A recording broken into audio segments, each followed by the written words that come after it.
heart of this army can never be broken. That is the power of storytelling. Literally. I'm convinced the only thing art needs to do is either entertain or enlighten or both. Hello everybody and welcome back to another video. Today we're going to be checking out politics in video games by the Ackman. Yes guys, this is recommended to me by YouTube. Popped up in my YouTube recommendations. I figure, you know, given all the discussion I see in our Discord, you know, I'm going to shout that out by the way, plug that where I can, you know, might be a pertinent video to check out on the channel, might be an interesting thing to check out. I haven't really seen any of the Ackman's content. Maybe one or two of his videos, had oddly popped up to me, you know what I'm saying, and I might have checked them out, but I do not remember really seeing any of his content, to be honest with you. I see he's got some like Fallout content and stuff 4 years ago. I think I'm missing out, guys. I don't think I've checked out much of the Ackman at all, and I think that's a missed opportunity. So I figure, yeah, today, you know, it popped up in my recommendations. Seemed like an interesting video. Let's see what he's all about. If you guys enjoyed, make sure you guys leave a like, subscribe for more content from me, of course. Leave your recommendations down in the comments below. Big thank you to all of our members, all of our Hastati, Principe, Dagenhart, of course, our Prefect, Fear, and Hobbit. Appreciate you guys. You guys inspire me to make more content for you guys every single day. And with that, guys, I say we get right into this video. We're obviously going to leave a like to it right away. You know, we're reacting to it, you know, at the least we can do. And yeah, we'll see what this is all about. Politics in video games. Captions on, quality 1080p. We love it where we see it. And without any further delay, let's get it. You ever hear someone say, all art is political, or every video game is political? Oh yeah, all video games have political undertones. Is that what you're trying to tell me? Okay, what about, I don't know, Tetris? Yeah, tell me how stacking blocks is political. Well, did you know that the creator of Tetris... Wait, I think I know what he's gonna say real quick here. Isn't it like, wasn't that made by like the communists? Wasn't that made by the Soviets? To some degree, I could be wrong. Was it not a game that was invented by like a Russian developer, and then the Soviet Union tried to monetize on it to some degree? I don't know the full story. Let's see. Stacking blocks is political. Well, did you know that the creator of Tetris didn't actually earn a single cent until a decade after its release? Or should I say, he didn't make a single ruble, because Alexei Pajitnov hailed from Russia. Right, and Tetris right. was created under communism of the Soviet Union. That's right. That's the people's video game. You don't make money from game. Soviet Russia make money from you. So in 1985, Microsoft, Atari, and Nintendo were all embroiled in a legal battle to acquire the rights to publish Tetris outside of the Soviet Union. 3 years later, what That's would kind of become crazy. A timeless masterpiece and the best-selling video game of all time would come to the West. So wait, is Tetris... All they did was add color. I mean, I'm confused. My brain hurts. What the fuck is this doing here? Huh? Oh. I mean, help me out here. Is Tetris political? The question, is this a political game, doesn't actually Modern mean Warfare. anything, because it's what does the word political mean to you? Well, everyone's answer is going to be different. But if we want to be boring, the definition of politics... You know, actually, this exact thing, you know, somebody actually recently commented on my videos, saw some of the albums I have displayed up here, and said, oh, funny your thoughts on communism given some of the albums you have up there. And it's like, brother, I don't know, man, like I think you can appreciate music, you know, and not necessarily agree with the message that they're trying to display, and just like recognize that, hey, that's a catchy fucking tune, I like that music, you know what I'm saying? I don't know, you know, maybe I'm wrong, you know. I tend myself not to get too offended about things, you know what I'm saying, but that's just me. Let's see. I will call out when shit is dog shit, but I try not to get too offended about things. Well, everyone's answer is going to be different. But if we want to be boring, the definition of politics is the activities associated with the governance of a country or other area. But in the realm of gaming, it feels like we hear a lot of keep politics out of video games. Stop politicizing video games. Hey, who do you hear a lot of that? Videos? Yeah. In the realm of gaming, political could be a story that revolves around politics or identity politics. Yeah. The depiction of world leaders sometimes getting their heads blown off. That's oh fun. Fuck yeah. Can't imagine why Cuba was mad about that one. Couldn't imagine. Video games could be any number of things. Political parties that are represented in game, or fictional governments that might bear a resemblance to something in the real world. Politics could even apply to our favorite friend over here. Yes, Mr. Loot Box. Do you think if I open enough of these, I'll unlock some government regulations that prevent promoting gambling to children? Only time will so tell. true. And this topic... But I want to pause it there, and I'll try not to cut him off here too much. But yeah, it raises a really interesting question, like he's bringing up here. Yeah, what is like the politicization of video games? Because like I certainly don't have a problem with seeing politics in video games if it's done in a correct way, right? Like you see Papers, Please, you see This War of Mine, you see Fallout New Vegas, what I'm saying, where it's the kind of the concept of politics, and they're done in different ways. I'm not gonna say Fallout New Vegas and This War of Mine or Papers, Please is the same in a sense, but it kind of is, right? It deals with politics, meddles with it, but does it in an acceptable way. Let's see what he has to say. Let's keep going. Promoting gambling to children? Only time will tell. And this topic can cover everything from culture wars past and present, how games and their stories are interpreted to promote a particular message. Is that message worth promoting? Should games have a message? Which ones? How do you tell? What's up, everybody? This is the Act Man here, and today we're discussing what should the role of politics be in video games, within the confines of a game itself and within the culture of the studio that creates it. When does politics or political messaging improve a game, and when does it make it worse? Is it about the message or its delivery? How can you tell the difference? Is all media political? Are you fucking bored yet? This is a massive topic to deconstruct, and I think I know just where to start. So there's this game called Sex with Hitler, right? And right. No, don't go. Wait. I was just kidding. All right. So in Sex with Hitler is portrayed as having two testicles. Oh my God. Historians actually debate this. Why are you leaving? By portraying Hitler with two testicles, fans were upset. All right. Fans? Politics and video games. Best place to start. So there's this game called Sex with Stalin.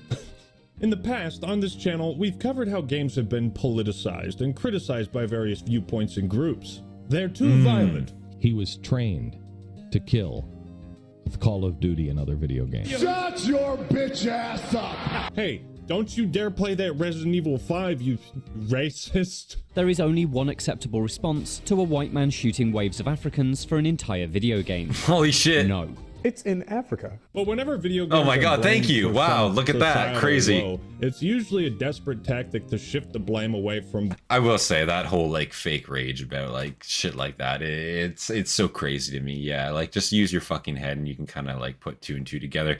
Again, like there's things to be upset about sometimes in games, okay, whatever have you.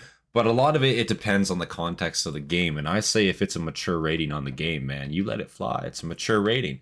What the fuck does mature mean? You know what I'm saying? It means for an adult audience, right? Typically, right now, I know there's an adult rating for video game, and that typically has to deal with something else now. I'm sure we all know. But, and I will, recently, I guess, like the biggest case of censorship, I guess, recently would be for Ready or Not. You know what I'm saying? Where they're changing animations, they're changing scenes, they're removing nudity from certain scenes. When the reality of the game is, it's a SWAT simulator. It's gritty, it's dark, and you see the hypocrisy of the devs, who said they were never going to be the ones to censor or to cover up, or they want to get a hard-hitting, gritty police sim down, and it is what it is, but yeah, it's a fair point there. Like, what is too violent? What is not violent enough? In GTA, you can fucking mow down fucking hordes of just civilians if you want to. You can run your car down a sidewalk. What's stopping you?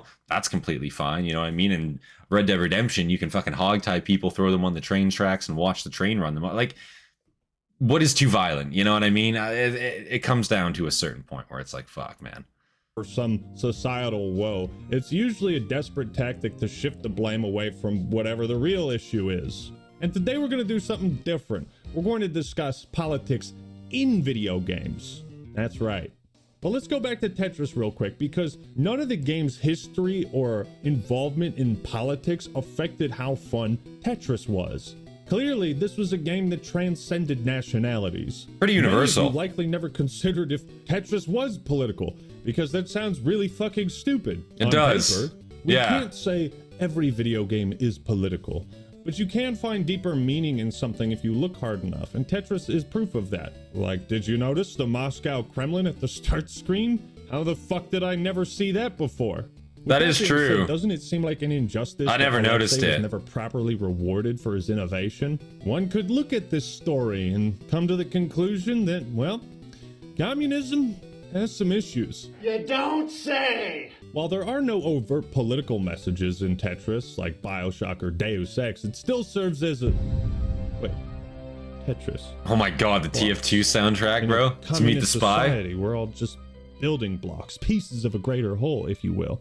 We have no power or agency on our own, and it's like we're controlled. It's a by really some entertaining video so mysterious far. Force that forces us down. Good ideas And introduced. It's only when all the pieces work together as a commune that any progress is made, that we have the any fuck value. kind of throwback? One block out of Callback? place and the whole thing crumbles. Tetris is a game about falling in line. Get back to work. I think this type of analysis is part of the fun of what we do He's right. here on YouTube. Oh my I think God. The Game Theorists is a channel that's gotten so popular over the years. I miss Matt. A lot of this stuff comes down to interpretation. I look at this guy from Ace Attorney Spirit of Justice. You know what his name is? Paul Attishin. Great. Okay. Keep politics out of my Ace Attorney games. Politics, how tiresome. Oh, That's why I wow. call him the prophet of truth, because that's all he spits. Sometimes politics can add a whole new dimension and level of intrigue. That reminds me of a fucking stupid ass joke. I can't even say it because it's offensive and I'll get banned, but you know what I mean? Fuck. Sometimes politics can add a whole new dimension and level of intrigue to an existing universe. In Halo 2, I honestly wish we got to explore more of High Charity before it's taken over by the Flood. This gigantic mushroom-shaped space station where a conglomerate of alien races all work together. It's kind of interesting that you see these like elite congressmen in the stands at the start, and then later on they're fighting in the Civil War. Yeah. How did all these alien races come to work together? Why are the brutes suddenly shaking things up? Tell me more about the Grunt Rebellion. The taming of the hunters, the Grunt Rebellion. Were it not There's a lot of for the Halo hunters, lore, man. The Covenant would have broken long ago. I don't know a lot of Politics it. of the prophets in Halo 2 and their quest for power and dominance through religious dogma is the driving force of Halo, at least the plot, and it's the basis for their great journey. So exploring the politics of the Covenant leadership objectively deepened the lore of the Halo series and was a net positive. It also led to some of the best fucking drama and dialogue you've ever heard. Truly. The prophets have betrayed us. 2 and 3 were fantastic. But you know, Nintendo doesn't really do political games, do they? Right, Reggie? Making political statements are for other people to do. We want people to smile and have fun when they play our games. And he's right. Games don't have to make a statement, nor should every game be expected to. Although, Super Mario Sunshine has quite the statement to make about climate change if you really think about it. There used to be more sunshine and now we have all this goop everywhere. Oh. Fucking Bowser and his dumb amusement park polluting the sky with greenhouse gases. Holy Why shit. is the government of Isle Delfino arresting Mario and not Bowser? What the fuck is this, kangaroo court? Is this really the best place to go on vacation? Okay, I'm sorry. But when making a game about war, specifically modern warfare, Call of are the Duty, okay. creators obligated to include some kind of message or theme? No! Nope. Just No. follow your passions. Make what you want and what's most entertaining. But, if you're gonna cover, like, real history... Like, I'd say the best, like, you definitely don't have to make a modern military game and involve politics. You definitely do not have to do that. Plenty of games that show off that that's not a thing that you have to do. Squad is one of them. Arma is another one. You know what I'm saying? There's plenty of games where it doesn't have to be story. It can just be force on force, faction v faction, whatever have you. Or if the game's moddable, fuck, you do whatever you want with it, kind of thing. Doesn't have to be like, there doesn't have to be a story in it. Now, if there is a story in it, that's fine. You know what I'm saying? But your game does not have to objectively include politics just because of the content that's included in it. That's just my opinion. And what's most entertaining. But, if you're gonna cover, like, real history, you gotta try to respect that. That's The cold very hard true. truth is Yes. that I don't give a shit. That's why whether World or War not II a game sucked. has something to say, as long as that is part of the entertainment. If it detracts from that and I'm being lectured, then I tune out. Call of Duty has always been controversial for its ruthless depiction of war. politics, and you know what? Sometimes America World is at the War bad guy. was amazing. Or at least that bad World guy War is II. American. I think General Shepard is one of the greatest villains the series has offered. But while Modern Warfare 2 got loads of flack for some reason, I can't remember why. Oh yeah, The Modern Warfare certain reboot mission. of 2019 was controversial, ironically, because it wasn't political enough. They were taking so much heat, the developers at Infinity Ward had to make a statement about it. Are we telling a story that has anything to do with the specific governments of any countries that we are portraying? No. But critics felt the game purposely hid the US's involvement in the Highway of Death mission, an event where during the Gulf War the US bombed retreating Iraqi soldiers and civilians. But you know, it's a video game and we want to sell this to Americans, so let's just say the Russians did it. You guys hate the Russians, don't you? See, I have a problem with including a mission that's based on a real event. Yeah. And I'm trying to sanitize it. Yeah. It seemed like Infinity Ward wanted to avoid portraying the, shall we say, questionable things the United States did during the Gulf War. And I don't know about you, but it always pisses me off when Call of Duty just is clearly pulling punches and trying to give us some pussy-ass version of war. I think if you're gonna do that, what you have to do is you have to make the game blatantly clear that this is an alt history game. You need to make that blatantly clear off the start. And I'm not saying like at the start of every mission or whatever, but just at the start of the game, there needs to be like a very, very fucking clear, this is a dramatization. Some shit didn't happen. And if it's like a recent modern event, maybe you do go a step further and maybe like clarify like story issues before the game even starts, like just in like the intro or whatever, maybe have you, right? Just to make you know, just maybe to make sure, you know, because like again, like there is misinformation, right, that goes around that way, right? And people start repeating shit that is just untrue, factually incorrect, you know. I don't know, and like you would think that a lot of people would be smart enough to do their research on a certain issue before they speak about it, kind of thing, but most people don't do that, you know what I'm saying? Especially if they're playing a video game and maybe that information just sticks with them and maybe it's just casually they're using it and mention whatever, I don't know, have you, but yeah, easier just to not make up bullshit, I guess, if it didn't happen, you know, have a clear statement about it. Pulling punches and trying to give us some pussy-ass version of war. I shoot at the Nazi, that is my plan. Let's go save the Jews, guys, hooray! Oh, Speaking fuck. of, who could forget? Oh my God. Is my team in Call of Duty Vanguard and My team. who? The enemy team. God. Grandpa, can you tell me about your My team and the enemy How team. you fought for your team in World War II? Yes, my team. Look at my glorious team. No real world military factions here, people. It's too offensive. All right. Would you like to open some loot boxes on the beaches of Normandy like your forefathers? What As the series fuck? seems to continue losing respect for real military conflicts and portraying them as accurately as they can. I too have a declining respect for Call of Duty. Call of Duty fans don't agree on much, but one thing we all agree on is that COD 4 was probably the best. And comparing it to the Modern Warfare remake, COD 4 was way more nuanced. And they intentionally avoided naming real-world countries or people because all they wanted to do at the end of the day was take the style of World War II shooter they had and change it to a modern setting. Even though COD 4 reflects real-world events, it's up to each individual player to interpret what those might mean. But there's clearly no direct political statement preached to the player. It's just pure FPS, solid entertainment. And it depicts modern warfare in a more ambiguous way. Call of Duty 4 was political by nature, not by design, and that's a huge difference that a lot of people don't talk about. What's another good example? World at War. Call of Duty World at War is My love child. fucking awesome. Oh my God, dude, I cream my pants about that game. I recently streamed that, you know, if you guys haven't seen that, go check that out. Yeah, it's on my live on YouTube. Yeah, I fucking love World at War. I talk about that game all the time. I love for it. And the reason why I love it so much, you know, I'm gonna let him take it away here, obviously, for this video. You know, I've talked about it quite a bit. But what a fantastic game. So gritty, so realistic. Showed war not in an action-packed fucking way, but in a brutal way, you know. War is fucking hell, and World at War gets that message across. Love that game. Let's see what he has to say. World at War. Call of Duty World at War is fucking awesome. Yeah. The masterpiece. but its politics are very far divorced from our current timeline. At least I think they are. So nothing is really controversial about its portrayal of World War II and the horrors that lay within. I think the game is as historically accurate as it can be, and it pulls no punches. Literally. World at War starts and ends with the statement it has to make. World War II was fucked up. That's it. Yeah. And we know who the bad guys are.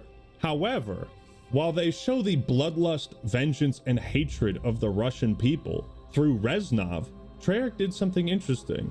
They added a character that showed a side of mercy, portraying World War II with more moral complexity than many other World War II games. Turn up!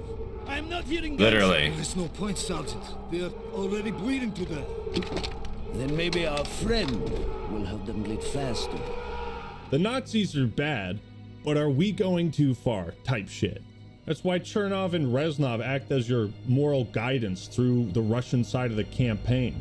And the decision is on the player on whether they carry out Reznov's vengeance or embrace Chernov's mercy. And you get slightly different monologues from Chernov's Which journal, is sweet. depending on your choices. Yeah. His bravery on the I did know battlefield that. is beyond question, but he has also shown mercy amidst the brutality of the Red Army. His merciless brutality defines him only as a savage, just like the rest of the Red Army. Now, as an American, There's also a we neutral all learn about in school how option. communism I'm pretty is, sure. well, kind of bad, which it is. But it's interesting then that between the American and Russian campaigns of World at War, American fans overwhelmingly Love that prefer the soundtrack. Russian side. Reznov is just the coolest for starters, and he's in Black Ops 1. But more than that, the story where communism wins and the Soviet flag is hoisted atop the Reichstag, it's portrayed so fucking well. It makes you patriotic for a foreign country that doesn't even exist anymore. Literally. As long as Like I will, that's so facts. Like you do this mission at the end of the game and it's like, fuck, you know what I mean? Like I almost want to fucking sit there and salute that flag and it's like, no, you don't. No, you fucking definitely do not. You know what I mean?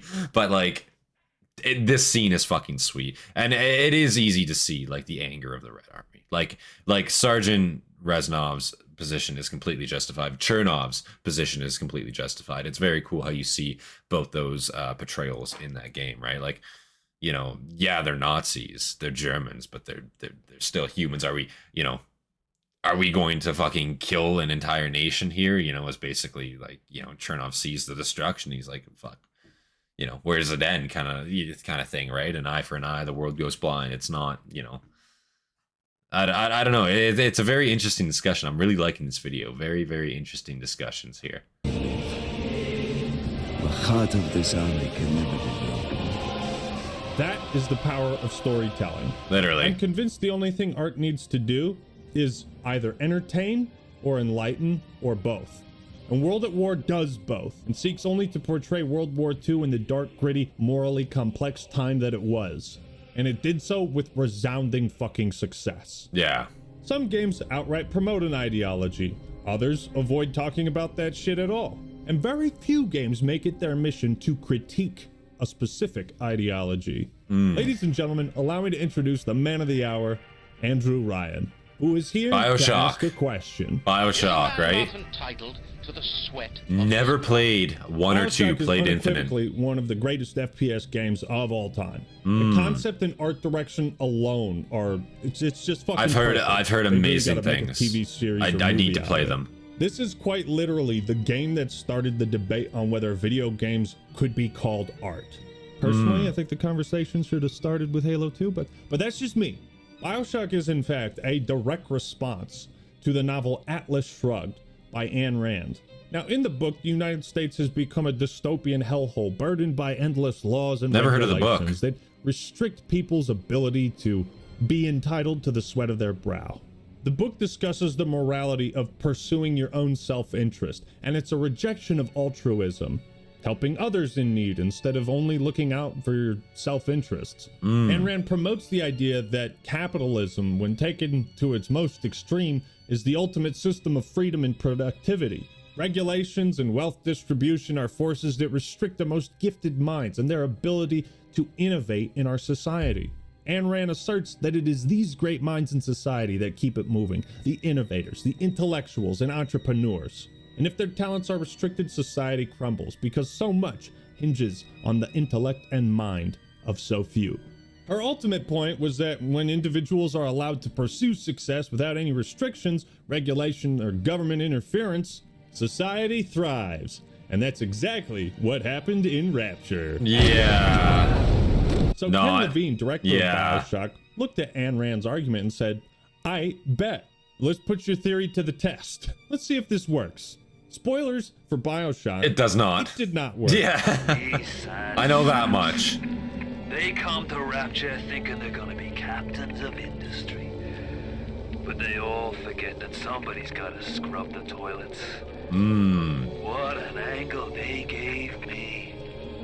I hand these mugs a cart and a bowl of soup, and they give me their lives. We all know what happened in Rapture. They find a magic sea slug that gives them superpowers through a genetic substance known as Adam, but then they all get addicted. The sea slugs are limited, so some genius German scientist is like, hey, wait a minute, we can just put the slugs in orphan girls and they'll continually produce this miracle drug, and they'll be able to recycle it. And oh, by the way, little sisters were a metaphor for stem cell research and the morality of, you know, using unborn fetuses in scientific experiments. Interesting. Now, it's one thing to agree or disagree with either Ayn Rand or BioShock, but the whole point is like understanding what things mean. And much like Tetris, without knowing the political inspiration for BioShock's story and universe, you can still enjoy it like any other game and be totally immersed and enraptured in the world of Rapture.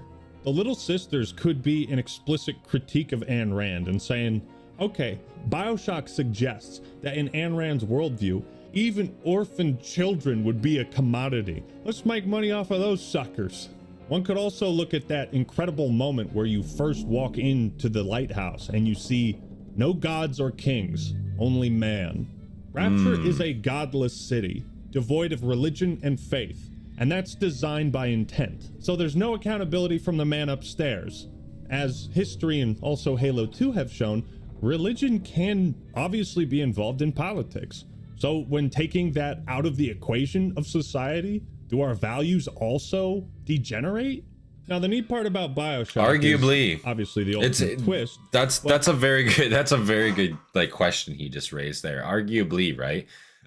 You know, there's no guiding force upstairs, right? Only man, right? So is the morality of man alone enough to allow for a perfect society, you know? And we see constantly people going way too fucking far on their own. So I think it's arguably worse, to be honest with you, to have no moral guideline at all. I don't know.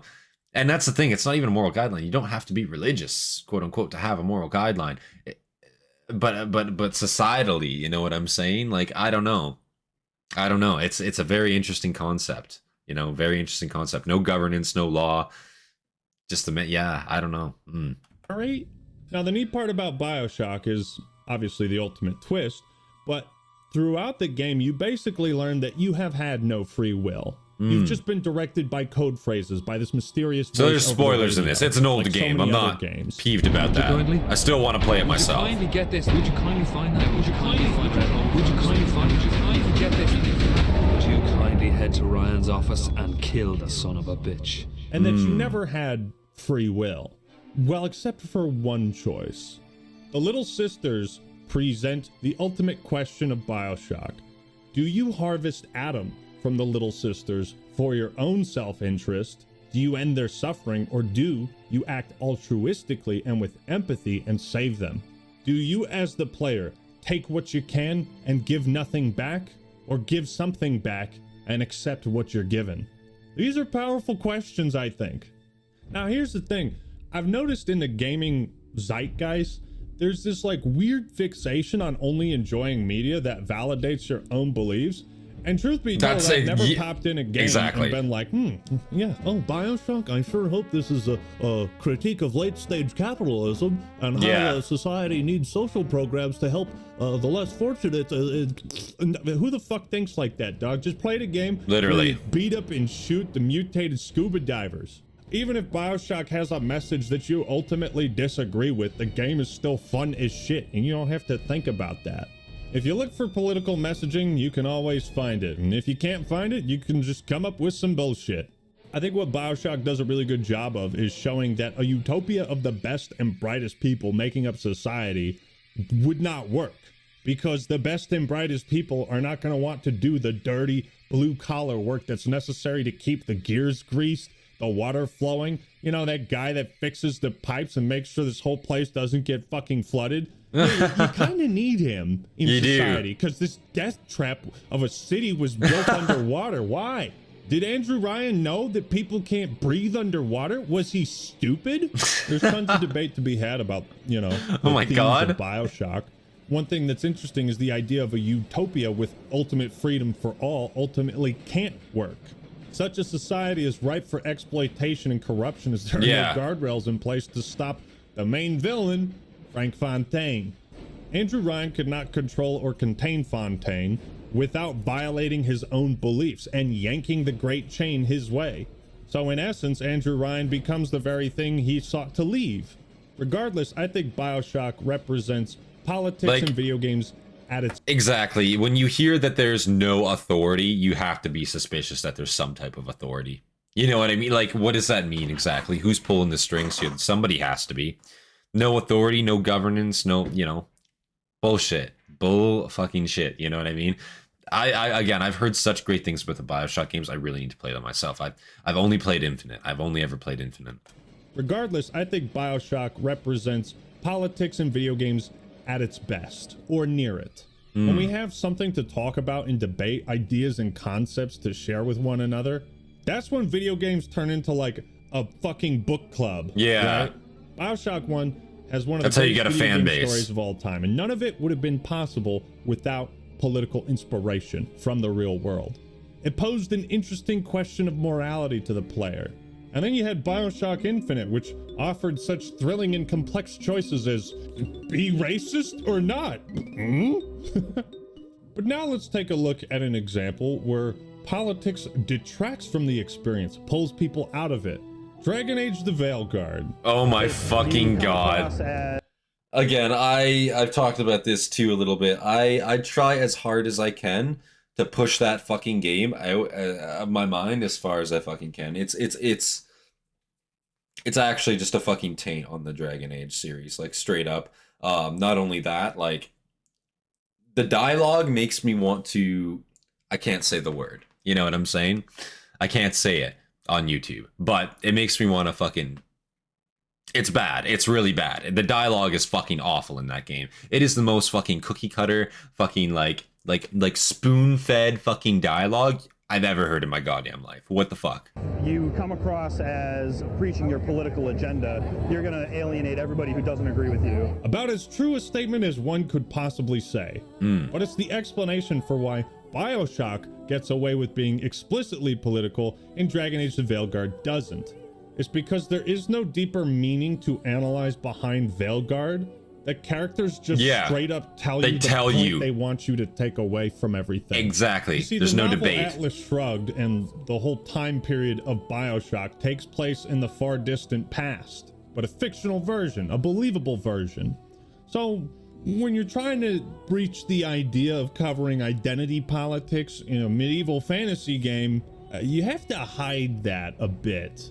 Recently, EA CEO Andrew Wilson, Mr. Is This Good for the Player, came out and said that Veilguard, quote, failed to resonate with a broad audience. No shit, did it? Always fucking say did that. It? Like, can we stop?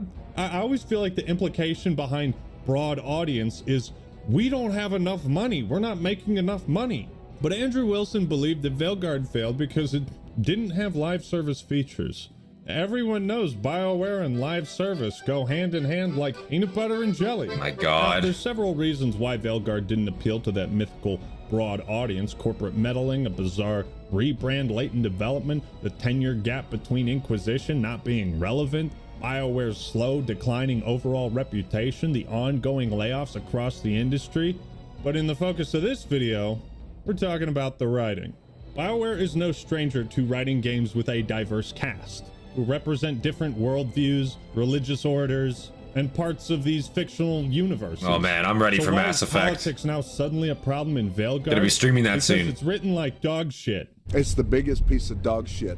The way to get audiences to think about complex social issues is not to just beat them over Fucking the head say with it a point. directly. Like, they have a fucking coming out part. Literally, just straight up says, I'm non-binary. Yeah, You'd this think shit's being part of crazy. some fictional, fantastical race known as the Kunari who speak a different language, that they would have some kind of different foreign term for that, but Like, no, it's yeah. straight up non-binary. Non-binary. Oh, that's what they're going for. That's what they're doing.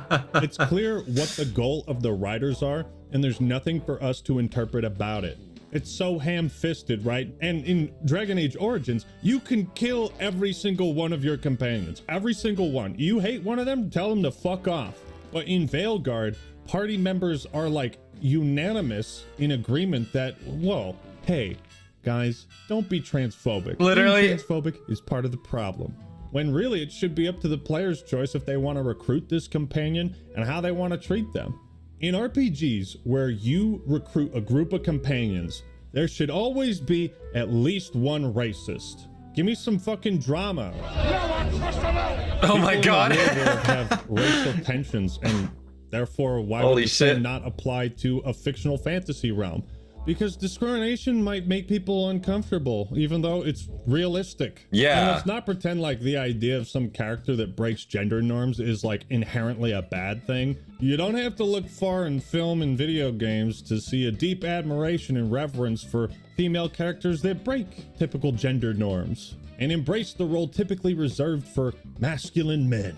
Literally, and that's like I've said this too, right? Like if representation is the goal, like again, I'm not trying to just like fucking sound like I'm not trying to mansplain here, but I feel like female representation in video games has been a thing for a while now, right? Like it definitely has, right? Like there's definitely a lot of female protagonists that are badass, you know what I'm saying, and that get shit done, and that like you definitely want to play as, and that like entice you to play the game.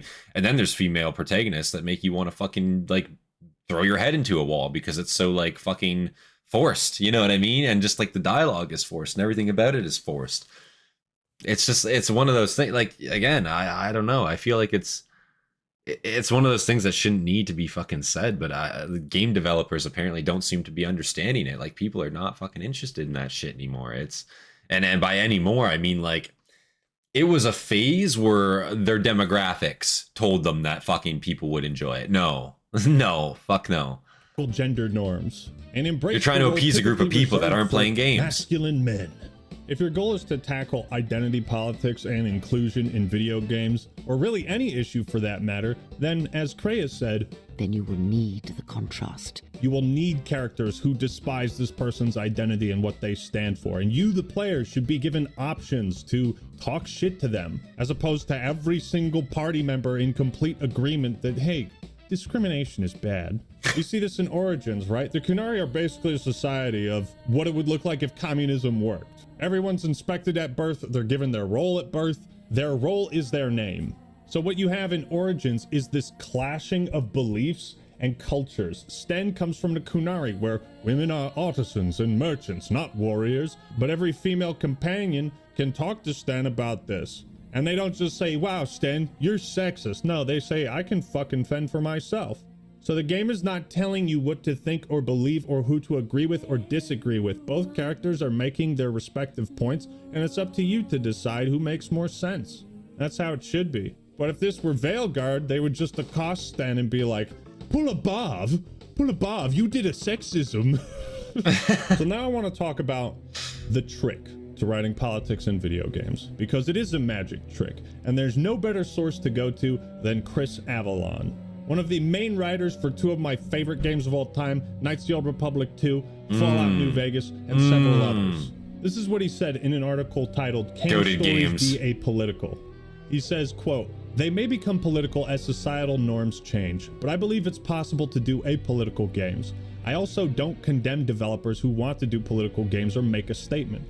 I think a game is served better by asking a question, provide a range of perspectives on the question, but then leaving the answer to the player. I try to frame any politics in the parameters of the world, the lore, and the franchise. This is what Veilguard does not do. It frames it within the context of our modern real society. Not that of Dragon Age. Yeah. Chris goes on to say, the reason I take this approach is because I view games as entertainment. If you're purposely pushing an agenda or point of view in your game, especially a real world one that's clearly divorced from the game world, and you're dictating that perspective as correct versus asking a question or examining the perspective more broadly, then it's left the gaming realm and the game has become a pulpit.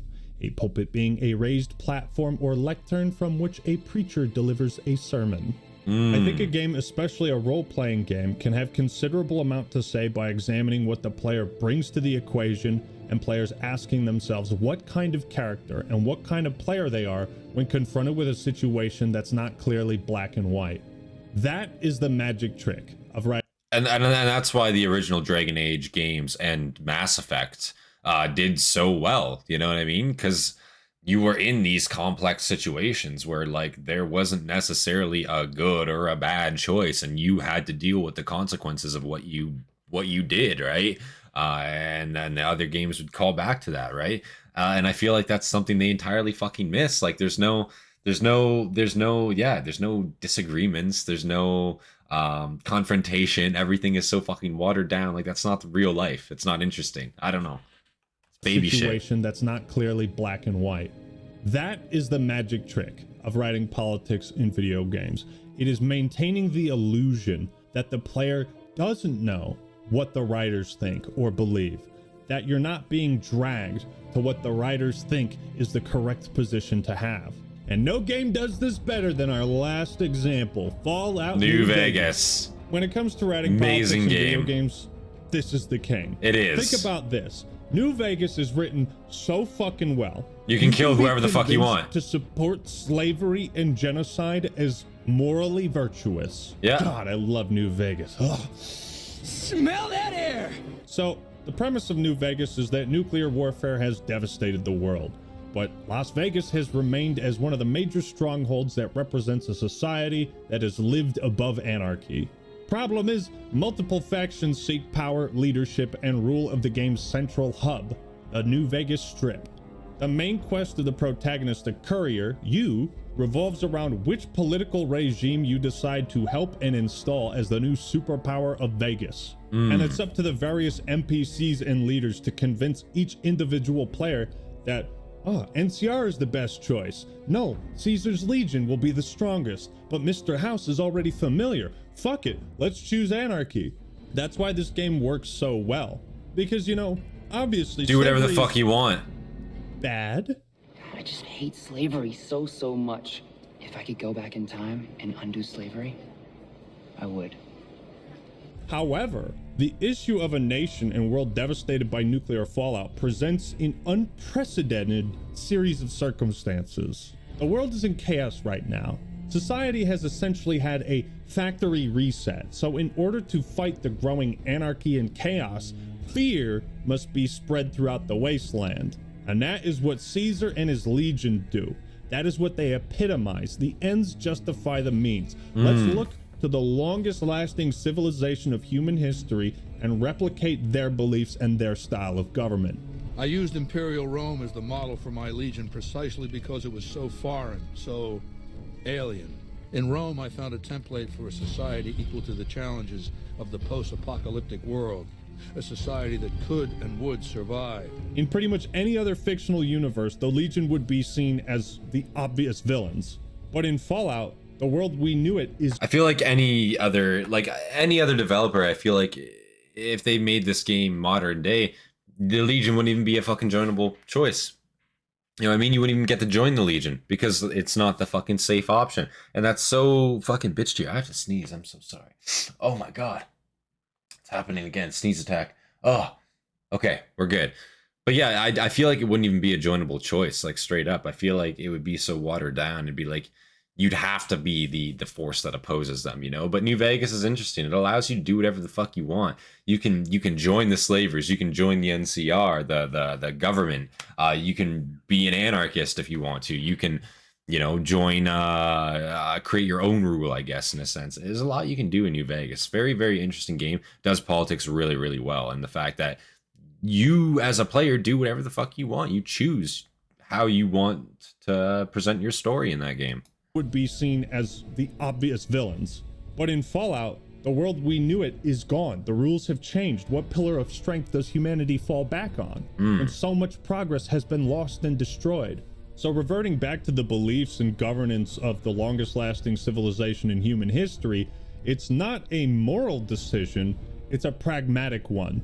Unite the people through force and fear, abolish the anarchy and chaos, and then we can worry about human rights, maybe. Until now, every tribe I've conquered has been so backwards and stunted. Enslavement has been a gift bestowed upon Literally. me. My conquest of the Mojave will be a glorious triumph, marking the transition of the Legion from a basically nomadic tribe to a genuine empire. Throughout the game, you'll meet NPCs who give their reasoning for why you should support one faction over the other, and vice versa. By going with Mr. House, you're sticking with the status quo.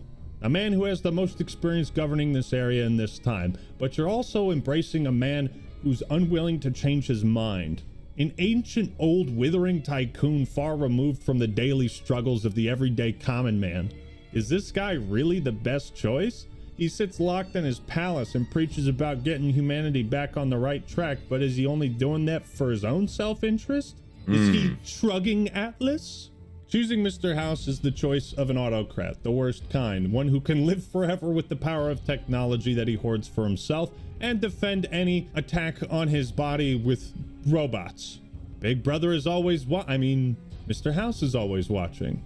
That being said, he knows New Vegas better than anyone, and his robot army is certainly capable of establishing peace and order through threat of force. Lastly, the NCR is the I have hope and faith in democracy choice. A noble, relatable goal on the surface, but as time passes, you start to see all of the inefficiencies cracks, of the NCR. yeah. How quickly they're also willing to annihilate opposing factions without a second thought. Wait, what? You want me to kill the entire Brotherhood of Steel? Yeah. By choosing the NCR, are you choosing something that's that reasonable. is in the process of failing? Are you just foolishly clinging on to hope that the ways of the old world can work out here in the wasteland? They're all questions for you to figure out. But New Vegas is the premier example of politics done right in video games, especially in RPGs, because we can freely discuss and debate the morality of our choices within the context of the game. I think it's important, especially for RPGs, and it would have made Veilguard better if the game lets you be a piece of shit. And that's fun. Shut up, bitch. Stop preaching morality to me. I'm role-playing as a dickhead. Literally. Each faction in New Vegas struggles in different ways that match the flaws of their ideology, and it really comes down to what each individual player responds and is receptive to. Do you trust in the status quo? Have faith that democracy will work? Or say fuck all that noise? Like any form of media, politics are an integral part of video games. But nobody wants politics to be an integral part of every video game. You can find deeper meaning if you look for it, but thank you, Nintendo, for letting me wash goop off the walls without preaching to me about the... I'm surprised you didn't get fucking sued for this little bit of footage. Thank you, Fallout New Vegas, for letting me roleplay as a terrible person without feeling like one in the real world. Politics in video games is not a matter of making a statement, but rather, as Andrew Ryan put it, asking a question. So, is all art political? No. Art is what you make of it. Art is not what you see, it's what you make others see.